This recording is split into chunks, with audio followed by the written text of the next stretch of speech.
Hello, good morning, good afternoon, everyone. I'm Alina Polyakova, President and CEO of the Center for European Policy Analysis, or CEPA, coming to you from Washington, D.C. It's my pleasure to welcome all of you joining us for this important and incredibly timely conversation on the role of culture in Putin's brutal war against Ukraine. Before we get into discussion, I would like to thank the Embassy of Ukraine in Washington, D.C. for co-hosting this event with us, and in particular, so very grateful to Ukraine's ambassador to the United States, Ambassador Oksana Markarova, who of course has played a key role in working with the United States to ensure support for Ukraine's fight for freedom and democracy. Just a few days ago, President Biden signed a historic $40 billion aid package for Ukraine that will provide a steady flow of advanced weapons to Ukrainian fighters on the front lines. We at CEPA were delighted to hear this news, but much more, of course, needs to be done because Ukraine is fighting a war on more than one front. In addition to the military battle, Ukraine is fighting for its very identity. Throughout this war, Putin has not only aimed to destroy Ukraine's territorial integrity, but also the very notion of Ukrainian nationhood by rewriting history to wipe out the very idea of Ukrainian culture and identity. In response, many Ukrainians have called on international cultural institutions to suspend cooperation with Russia in the arts until Russian troops are fully withdrawn from Ukraine.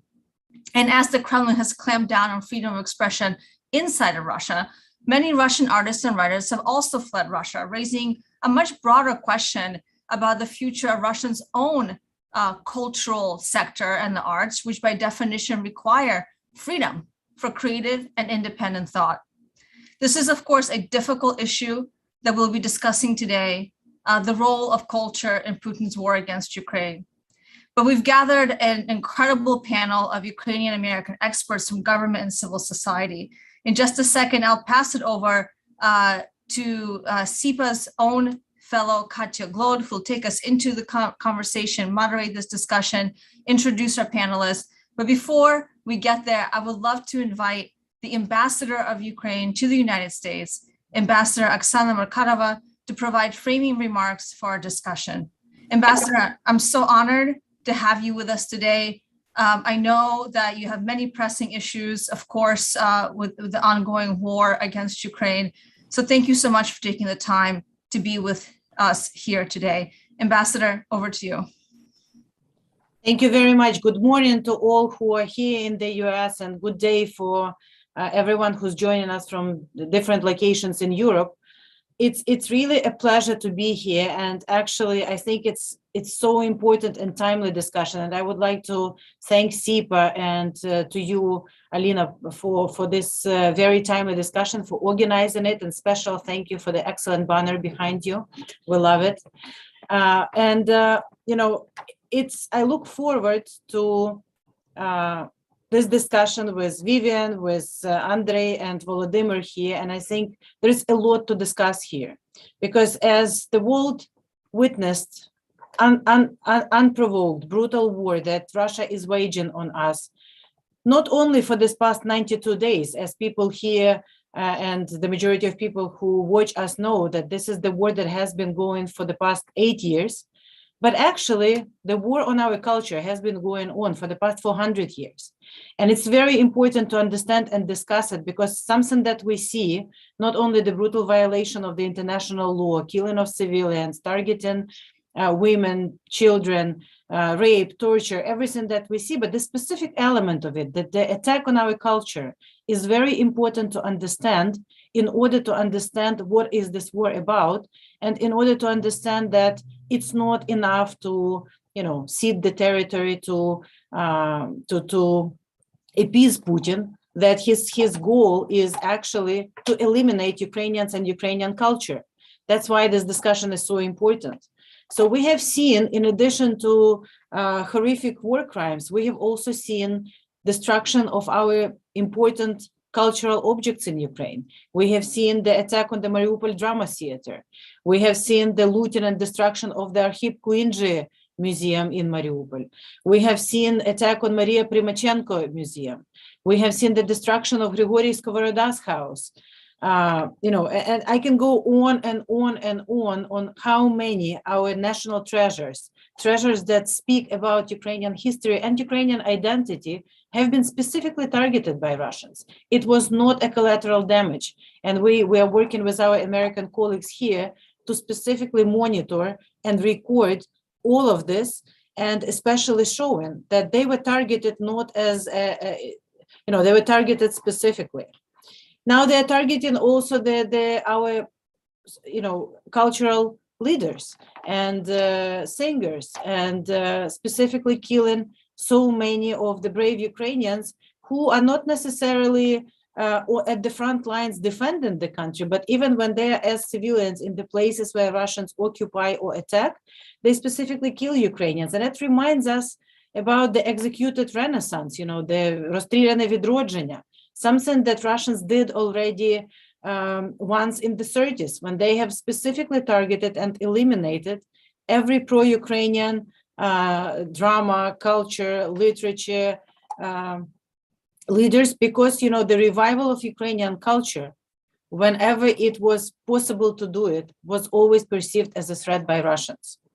Now, I also would like to draw attention, of course, we will be discussing today the attack on Ukrainian culture and how Russians are targeting Ukrainian culture, but it's very important also to discuss how Russians are using culture as a weapon also, and how Russian culture and the spread of this, so-called great Russian culture has been a weapon in preparation of this war, has been a weapon during the war, and still, even now, we see how it's used in order to soften the sanctions, to spread the narratives, which would, I would even call them anti-Ukrainian narratives for what they are.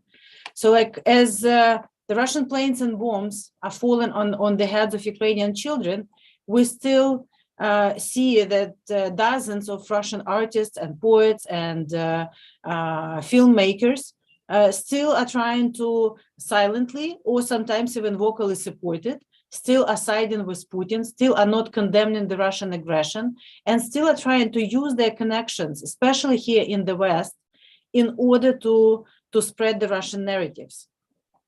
In the last decades, millions of US dollars, if not more, were spent on this soft power, with the Ruski Mir Foundation, with the Россотрудничество, with so many other, like the Gorchakov's funds and many non-governmental funds that have been created here by oligarchs and created in Ukraine, actually. We all have seen all this jazz fests and everything else, which for years were spreading, the culture as the weapon.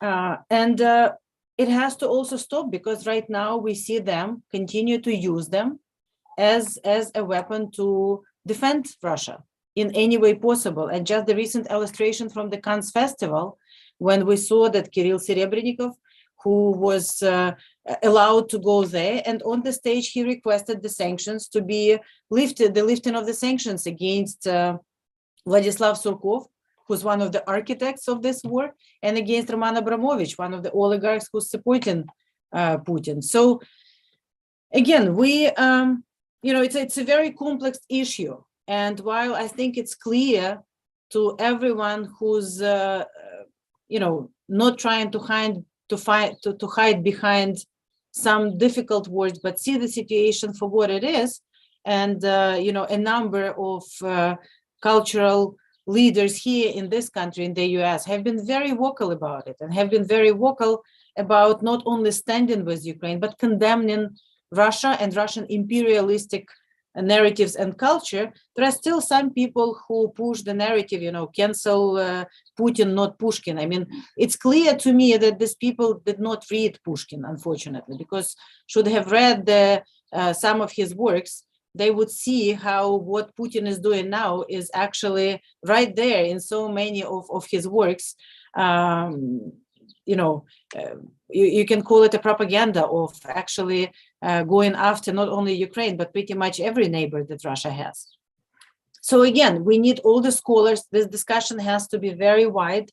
I mean, of course, I'm biased here. I'm the Ukrainian ambassador, and I will do everything possible and impossible in order to tell the message and spread the news and tell what Russians are doing to us, but also to not only to us. It's much bigger than Ukraine.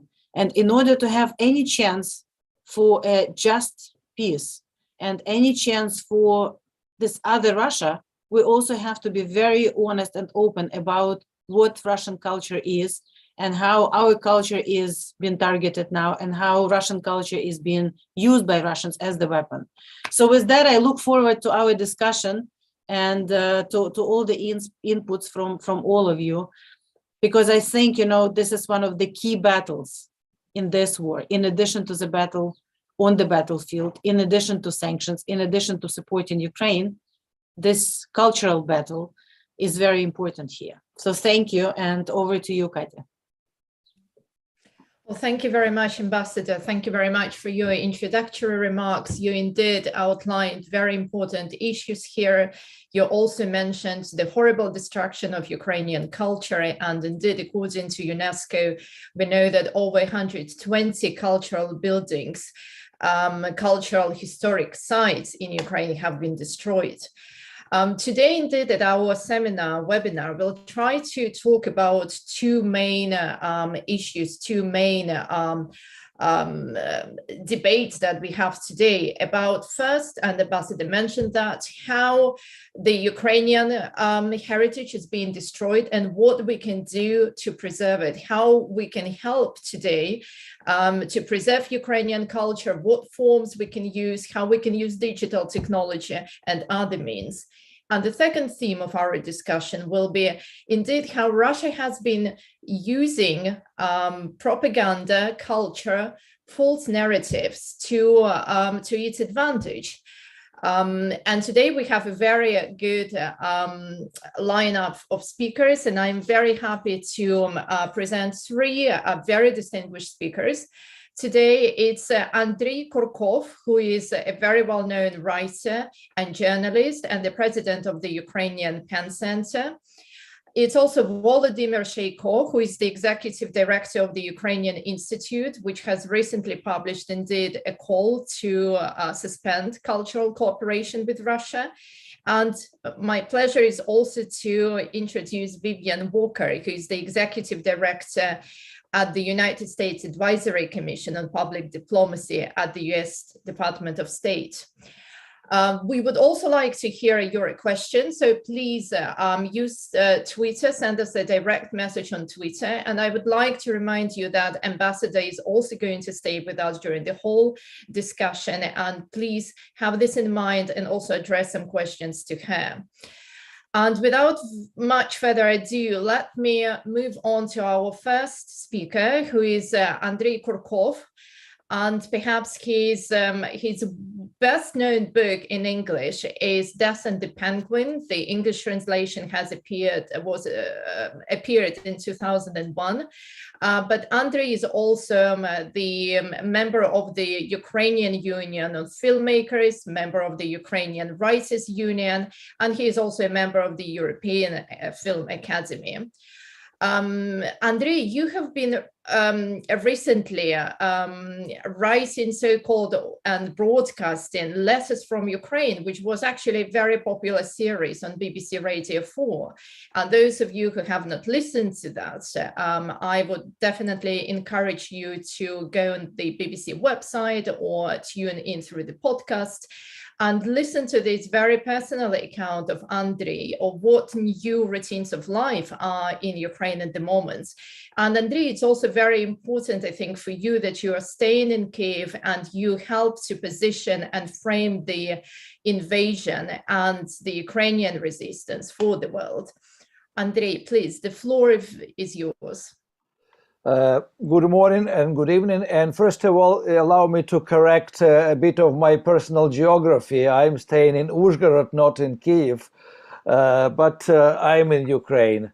And it was very sunny today here.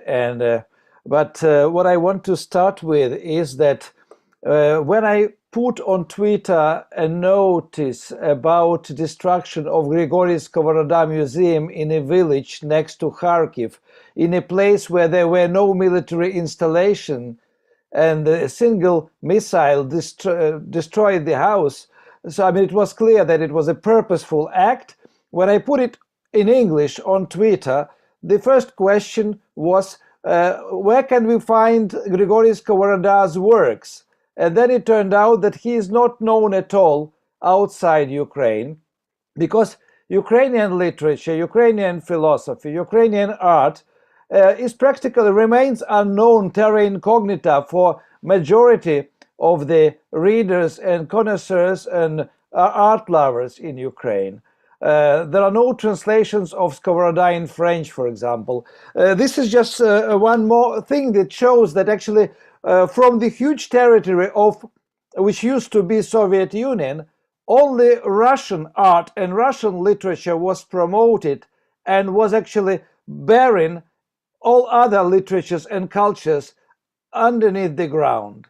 We don't know anything in America about Moldovan literature or culture, or even Belarusian, or even Lithuanians. Actually, I find it very hard to make the people, the world, their voice to be heard. But of course, Ukrainian situation is a dire one, because what is being destroyed in Ukraine is not known to the world. We don't have catalogs of all destroyed objects. We even don't know how much and which objects were stolen from Melitopol Museum. We know that there was a collection of Scythian gold there. So, I mean, our country is robbed. And at the same time, Russia is promoting its culture already more than 20 years, using lots of state money and trying to compensate with great Russian culture their not so great international and national politics. So, I mean, when the issue came up about potential dialogues on the stage with representatives of Russian culture, there was and there is still a heated debate in Ukraine. What should we do? Although total majority doesn't want to take part in any conversations now, because the people actually who do not support Putin, they don't represent today's Russia. And of course, the people who support Putin or who are silent, they cannot be allowed to talk.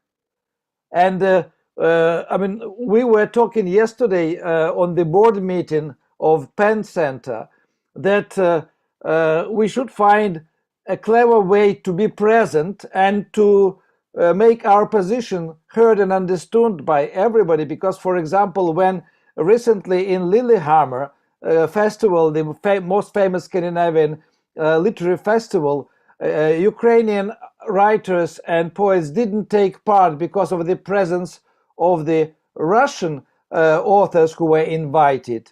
So Ukrainian writers were replaced with a choir of Ukrainian song amateurs, which is also not the outcome we want to have. So, I mean, I hope to hear during this conversation a lot of good ideas that can be used and implemented in order for Ukrainian thoughts and Ukrainian writers to be heard on the international stage, not to be sort of put aside because they are against cooperation with Russian partners.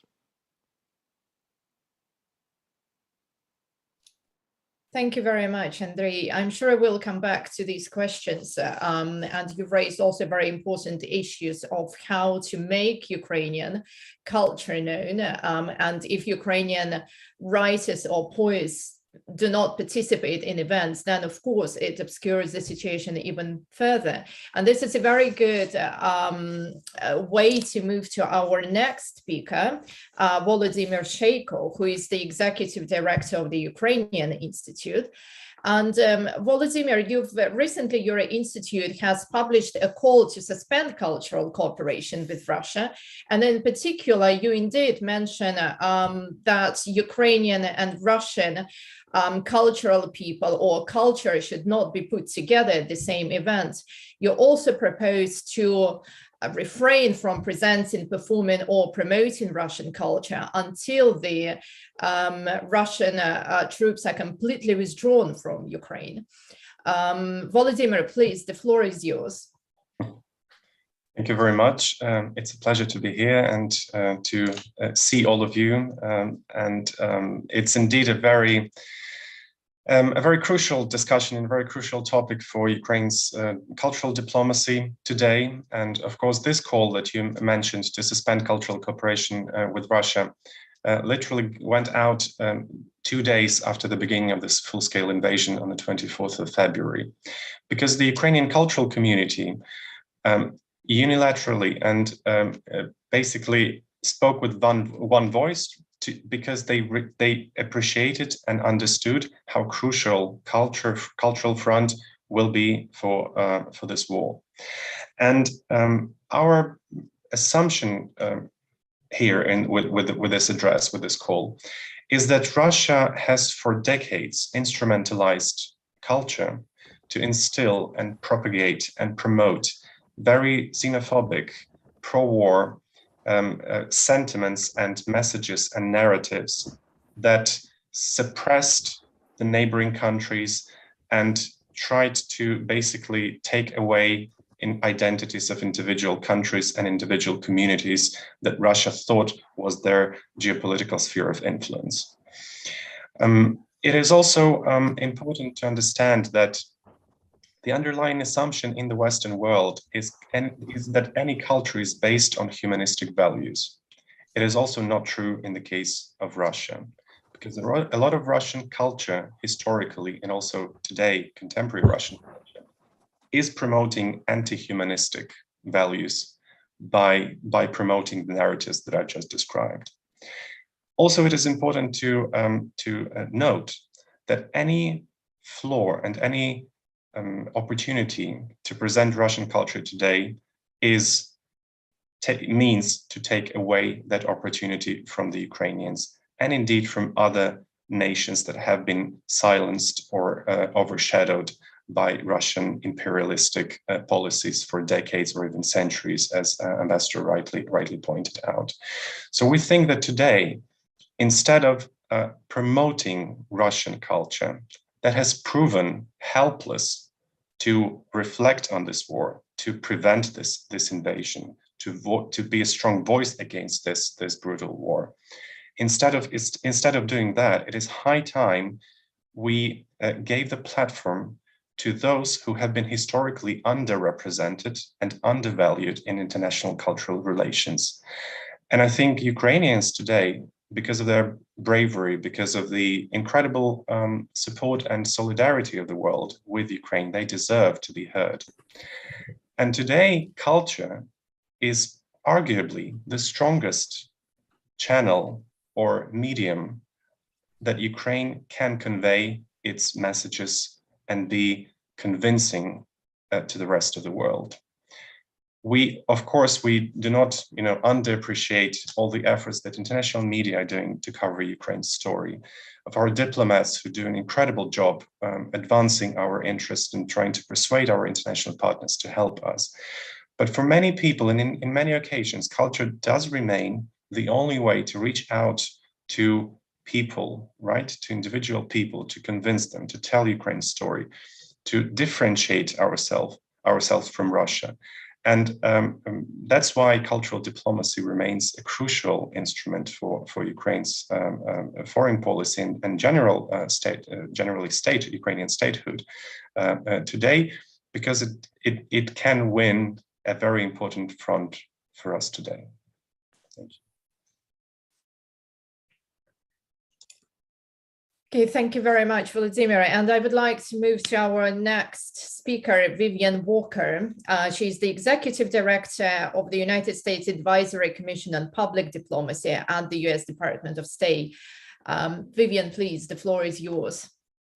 Thank you so much. It's a great honor to be among you today. And I can't say how much I appreciate and have support for my Ukrainian colleagues and indeed the people of Ukraine in these very difficult times.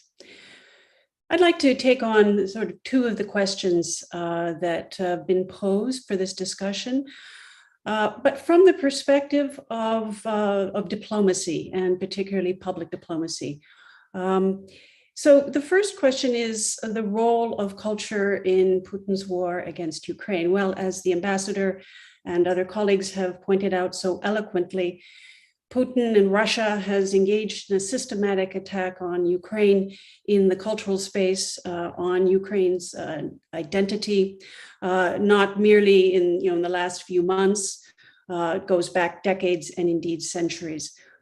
But one point that I would like to make, and an issue that I've had the honor of discussing with my colleagues at the Ukrainian Institute last fall, is that I think one reason that Ukraine's culture and identity is under attack by Russia is because it represents a significant threat to Russia, because it is a genuine story about a nation, about an identity, about a history, against this fictional narrative of a Russian world that attempts to project a kind of moral and ethical and spiritual superiority that simply doesn't exist. It is a myth. And what the Ukrainian identity and story has is something very powerful. It has legitimacy and history behind it. And in that sense, it represents a significant threat. And what Ukraine needs to do, and what colleagues clearly have been doing at the Ukrainian Institute, at the Ministry of Foreign Affairs, and in other organizations, is to leverage that incredible potency of that narrative, to project the unique qualities of Ukraine's culture and identity, and in so doing, to illustrate the shortcomings of Putin's narrative about Ukraine. In a way, I think of it as a strategy of containment, going back to George Kennan and his strategy of containment for the Cold War. And the brilliant thing about the strategy of containment was that it was going to defeat communism and the Soviet ideology, not necessarily by an attack in the cultural space, but rather by providing credible alternatives to communism, examples of how people could live in peace and security with freedoms, individual and communal. And it's providing that alternative to the narrative that was so successful in the Cold War, and that is something that, of course, Ukraine is already doing a very good job. I note with real admiration the work that, for example, the Ministry of Foreign Affairs has done on its website since 2014 to create a sort of one-stop source for everything that is going on with Ukraine, to include not only policy issues, not only countering disinformation, but providing visitors to the site with a real sense of what Ukraine stands for, and more importantly, what its potential is. I would also like to congratulate the work that colleagues at the Ukrainian Institute are doing, have been doing, but doing particularly well right now, and that is providing such an incredible resource and representation of Ukrainian culture for those who are not familiar with it. The second thing I'd like to take on here is the response of the international community. And here again, I'm going to speak from a diplomatic perspective. I think we, diplomats, but I will add into the mix academics, journalists, think tank experts, we have a responsibility, a serious responsibility, to create the conditions for Ukraine's narrative credibility in the global information space. We need to take that on. And there are a number of things that we need to do in order to accomplish that. The first is not to fall into the trap of repeating or echoing Putin's narrative about Ukraine. As Vladimir pointed out in his excellent article in February on Ukraine's cultural voice, too often Western media platforms inadvertently repeat elements of Putin's narrative, thereby perpetuating stories about Ukraine that are not true. We need to get the facts right. The second thing we need to do, and we're still working on it, is avoid the language trap, the trap of using terms and phrases that Putin himself and many others have used. I thought, for example, that we had finally put to rest the use of the term the Ukraine crisis, because using that term, the Ukrainian crisis, puts the onus of responsibility on Ukraine and not on Russia. But unfortunately, as recently as this week, there are prominent think tanks using the term Ukraine crisis, with the best will in the world, of course, that is to say, to illustrate what is going on. But we need to be mindful of the dangers of using that kind of language in this space. And finally, and this is the trickiest one, we have to be very careful how we depict the role of Ukraine in what is essentially being framed as a geostrategic competition, a competition between Russia and the United States for power in the global space. While it is that, it is also many other things are going on here. And I think we need to reframe this conversation not to make it not just about a battle between two superpowers, but for what it is, a battle between two regional powers. And in so doing, give Ukraine its due as a formidable competitor in this space, both on the ground and in the information and cultural space. Thank you. Thank you very much, Vivian. You mentioned a whole range of very relevant and important issues, which I would like to discuss. I was just wondering if Ambassador would briefly like to give her reaction on any ideas that she has heard so far. I was just busy writing everything down because I think not only we are on the same page on so many issues and items, and it was very interesting for me to hear everyone, but I also wrote down a couple of ideas of what more can we do in order to truly, what we know, but how to actually spread and share this knowledge about the authentic culture that we have, and also validate it here. And it goes well beyond just us talking about it, because if you go to American museums here, and especially the history museums and culture museums, and you see the whole wealth of Ukrainian culture or Kievan Rus culture being there, but told totally through the eyes and sometimes donations from the Russian oligarchs or this government-related entities. And there is a lot of work to do here,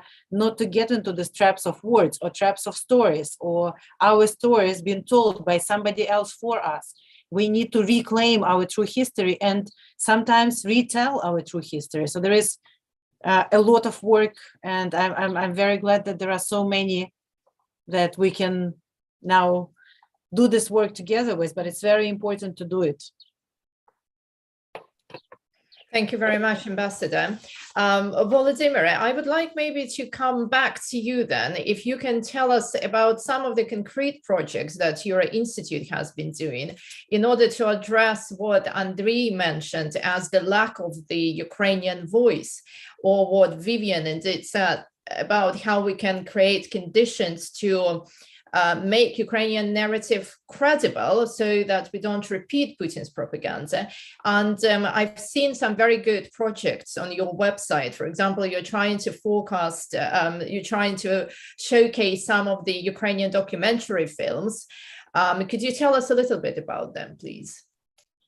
Sure thing. So the work of the Ukrainian Institute is focused on several activity areas that include music, visual art, film, theater, literature.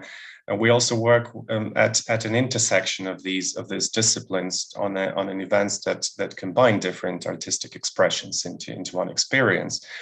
But we also, quite importantly, work with international universities that have Ukrainian studies or Ukrainian departments within them to strengthen academic research and understanding of Ukraine, because we feel that a lot of those false narratives and misconceptions that Vivian mentioned actually originate at universities, at think tanks, whereby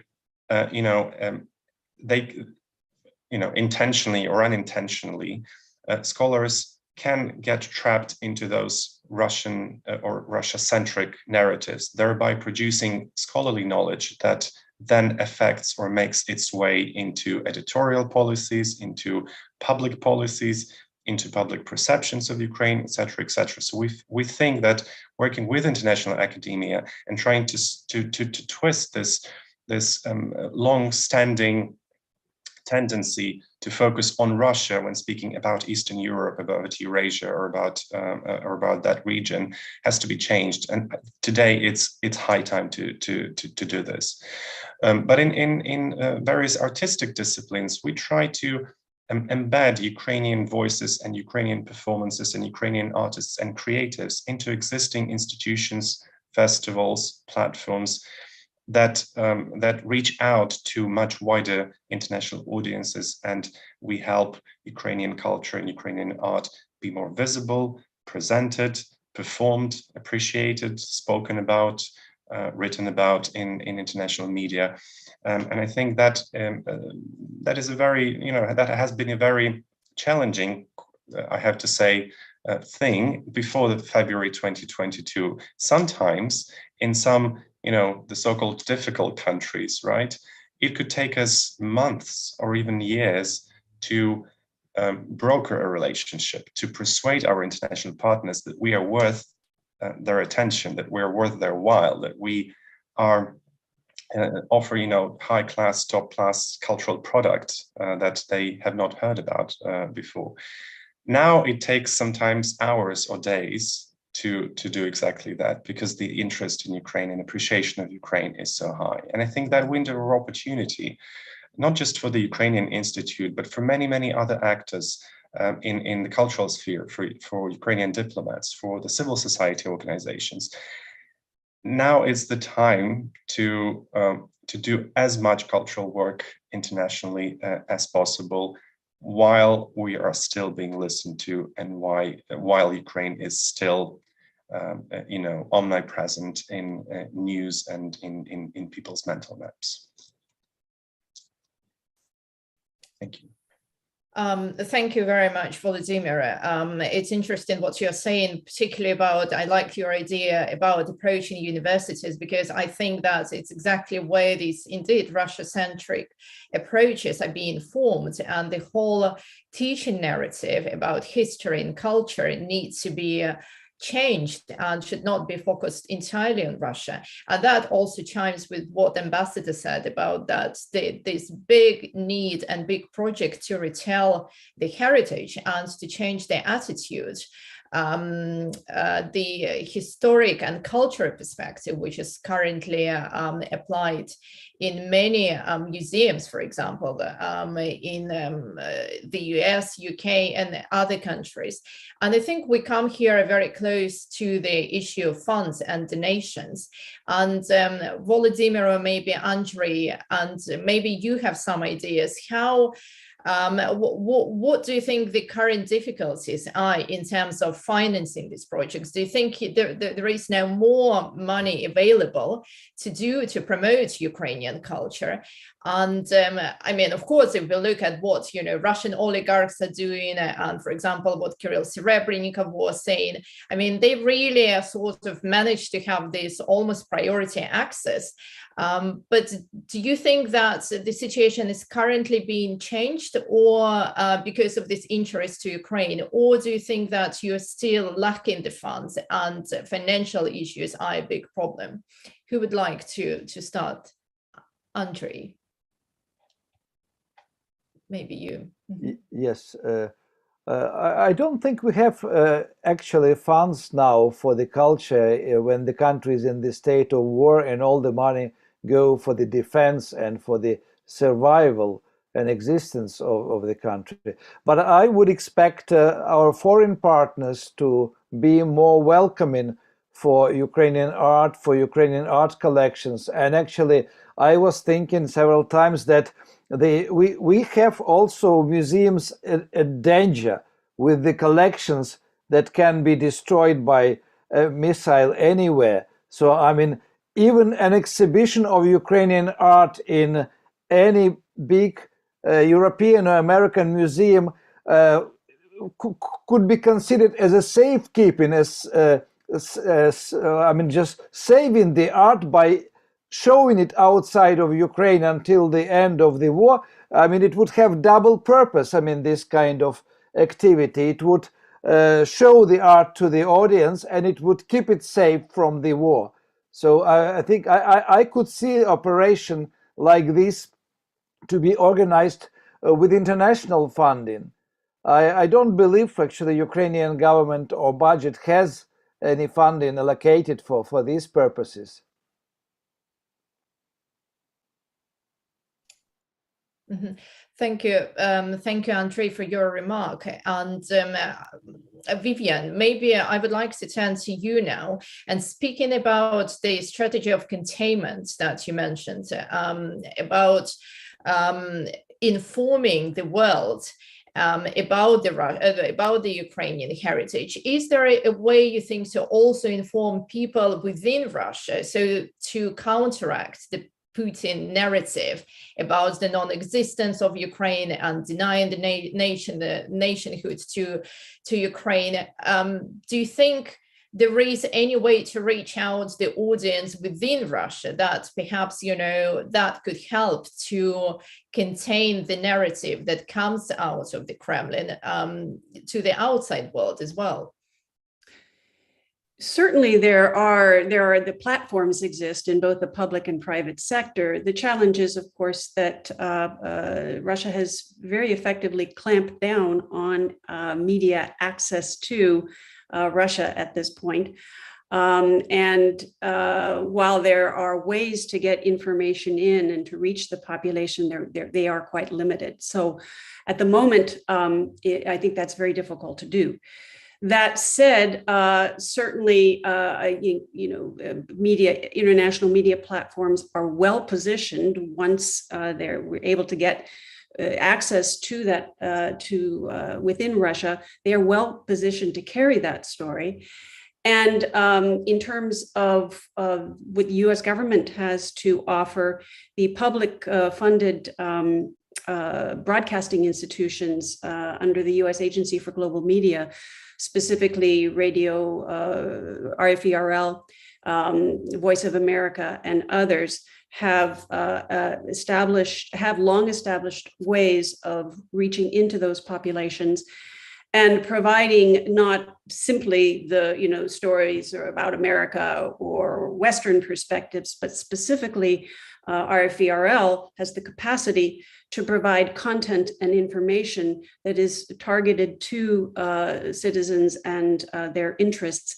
And that is the place, of course, to be able to introduce content about Ukraine. So the potential is there, the platforms are in place, but what, of course, is blocking us now is the inability to get past the pretty effective wall, information barrier that exists at the moment. Yeah, thank you, Vivian. Yes, of course, the suppression of media in Russia is a major problem, even for radio stations like Radio Free Europe. And Deutsche Welle, it's very hard now to send their message to the Russian audience. I would like now to go to our Twitter, and we have been receiving some questions. The first question from the audience is, has Ukrainian government approached the Council of Europe to see if there are any resources available to promote and raise the profile of Ukrainian culture? Perhaps, Ambassador, you might be able to answer this question. Well, I can answer the question about the cooperation with the US, not with the Council of Europe. I will leave it to Volodymyr. Maybe he knows about it. But in the US, with the Department of State, we are in very detailed discussions, both at the level of the Minister of Informational Policy, but also through other counterparts, both here and in Ukraine, on what can we do more and what US can help us with monitoring and also securing the museums and cultural objects and identity that objects that we have in Ukraine now, how to preserve them, how to take into account, and actually so what Andrei was saying, it's actually already part of that is already in the works. Now, what I think we could do and where we could use some help is answering a little bit of both, your question before, is it became easier to fundraise money for some of the Ukrainian projects here in the US now, but it's not always about the money. So, for example, while we can find money for the exhibitions, we can find money for some kind for many cultural events, many more than we could do before. But for example, we have the First Lady very good initiative on the audio guides, which we started last year. And it's Ukraine that is doing the whole translation, and it's Ukraine that is actually putting the audio guides together. But it has been very difficult to get to some of the museums. Even when we say we will do all the work, you can only check the quality if you would like to, but we are ready to comply with all the requirements. And we were able to get to Mount Vernon and some other museums here, but we are yet to get to major museums where it's very important for us to have these audio guides. And again, this work on the audio guides also showed us how much narrative we have to change, because the names are their own names, because again the Kievan Rus or other places are shown as part of modern day Russia, even though I'm sorry about Kiev and about other places which have never been in Russia before, unless they were occupied by the Russian Empire before, or the Soviet Union. Similar with the educational, we're talking to a number of universities now, and while some are very ready to discuss, at least to divorce the Ukrainian studies from the Russian studies, because there are so many places in which it's Russian and Ukrainian studies, or Russian studies where you see Ukrainian studies as the part, which is simply wrong. So we're trying to convince people, and it doesn't require a lot of money to do it, or in some instances it doesn't require any money at all. It requires a decision to do it. So the question there, I think, is, again, as Vivian said before, it's of course, some of it is logistical and financial. And I think there the situation is not ideal, but it's easier to find resources. And also the US government is ready to help us with some resources there. And we're discussing a number of projects and initiatives that we can do together. But I think what is required is this open and widespread discussion at the level of think tanks and cultural institutions and universities for them to be willing and eager to do it. Then I think resources are not going to be the number one problem. Yeah, thank you very much, Ambassador, for your comments on this. I would like to go back to the destruction of Ukrainian culture inside Ukraine, very practical issues of bombing and shelling, etc. And Vivian, perhaps you have some ideas of how best to approach the preservation of the cultural heritage during the war. If some digital technologies can be used, like to, for example, try to create a digital archive of what is still is in Ukraine available. And maybe, Andrei, you could tell us more about what work is being done. And Vladimir, if you'd like, or if you also have some comments, please do. Maybe we could start with Vivian. Thank you. Yes, I mean, there are, I think, a number of ways in which to try to preserve what remains from the destruction. And there are digital technologies. There are traditional archival preservation techniques. I will say that the Department of State, as the ambassador probably knows, has a number of programs that focus on museums, museum linkages, university linkages that cover art and museum institutions, cultural preservation funds. There are a number of resources out there that I think can be tapped, where you can get the experts who really know about these things to be able to collaborate. But that's one part of the story. The other part of the story goes back to the window of opportunity that Vladimir referred to. There is now world attention on these issues. And I think another way to generate support, not just for Ukraine, but perhaps to attract offers of in-kind support or expertise, is to tell the story of this destruction, to make it part of the narrative of what's happening to Ukraine. The stories rightfully focus on the horrors of war and the devastation that it has brought to the people and to the land and to the buildings. But I think there is room in all of this also to illustrate the destruction of culture and to make that also a platform, an opportunity to appeal for support in that regard. Yeah, thank you very much, Vivian. We have about 7 minutes left. I would like to go to Andrei first, since that's exactly what you have been doing with your letters from Ukraine. Are you aware of any similar initiatives that are being done currently to tell the story of what is happening in Ukraine, but also to preserve Ukrainian cultural heritage? Well, we have a lot of writers in Ukraine, both members of PEN and non-members of PEN, who are now involved in writing diaries and practically witness accounts of what has been happening in Ukraine. Some of the writers, like Markian Kamish, is running almost daily diary in Italian and French newspapers on the events and on the losses of Ukraine and of Ukrainian culture. So, I mean, PEN Ukraine is preparing also anthology of the witness accounts of writers to be published under auspices of PEN, but there are many publishing houses outside Ukraine who are interested and already in touch with potential authors. So I suppose that by autumn we will have a lot of books published from America to Japan about these horrible crimes, including crimes against identity and against culture.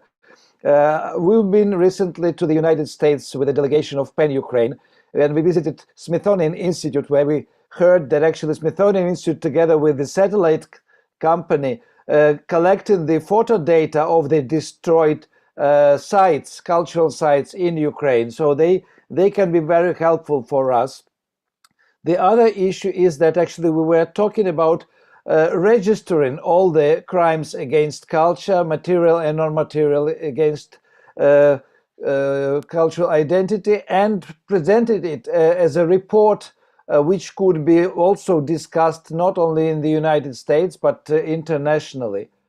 There should be some, of course, experts who either should teach us or should help us or assist to create such a document. But I'm sure a document like this will be created, and I know that Croatia had an experience with the preparation of documents on the cultural losses as the result of the Balkan War. Thank you very much, Andrei. Excellent ideas. And it's good to hear that these efforts are being taken currently despite these horrible conditions. Volodymyr, anything to add very briefly before we move to Ambassador to wrap it up? Sure. The Ukrainian Institute has launched actually a campaign called Postcards from Ukraine, with financial support from USAID, by the way, for which we're very grateful, that helps tell a very accessible story of very concrete objects and architectural monuments that have been either damaged or destroyed in the course of this war. And more importantly, we not just focus on Ukraine, but we tell a story of these objects in relation to a pan-European cultural heritage. So we explore those links with Belgian, Flemish, Welsh, Polish, Austrian, Lithuanian, Greek, cultural connections that these objects, these monuments and buildings embodied in Ukraine. And that multiculturalism of our cultural heritage, I think, is also a very important thing to highlight and to emphasize. Thank you very much, Volodymyr, and good luck with all this work. Ambassador, back to you. If you could please summarize our discussion today. Well, it's difficult to summarize. It was a great discussion, and I hope it's one of many discussions that we will have. And the embassy here is ready to not only participate in the discussions, but also be a very important and 24/7 available team for all of these projects in preserving and promoting our identity and our culture. And I just want to end with saying that, while culture is being specifically targeted by Russians, by Russian culture is being one of the weapons, we also have to remind everyone that the main goal now is for Ukraine to win. And so while even in the cultural discussions, we also have to remind everyone that weapons and support to Ukraine and sanctions for Russia is very much needed for this barbaric attack to be ended, so that we can return back to the full protection of everything that we have of our people, but also our culture, and that we can embark on all of those projects, which we will do now, but we will be able to expand when peace will return to Ukraine. So, and I'm positive that we will win. And yes, big thank you to everyone, and Katya for excellent moderation. Well, thank you very much, Ambassador, and thank you very much to all our speakers. We just touched on this topic, but I'm sure we will continue. And please read all our analysis on Ukraine at sipa.org. Thank you. Bye-bye.